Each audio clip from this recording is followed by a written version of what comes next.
Pastāstīšu tagad par vienu no Samsung jaunumiem. Izskatīsies pazīstams, jo tieši šādā pašā izskatā bija jau viens no pirmajiem Samsung flagmaņiem, Samsung Galaxy S.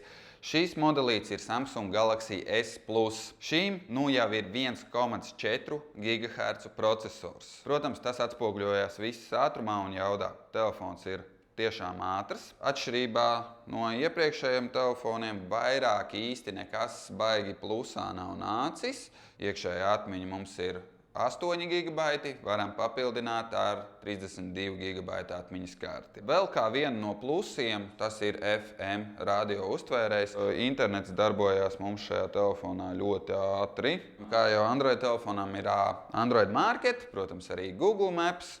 Un nesen palaistais produktiņš, kas gan vēl ir izmēģināšanas statusā, cik es noprotu, Google Navigation. Salīdzinot ar iepriekšējo modeli, kas bija Samsung Galaxy S, dizains praktiski vispār nav mainījies. Telefoniņš nāk mums ar 5 megapikseļu kameriņu, tāda pati pa lielam, kāda bija iepriekšējā.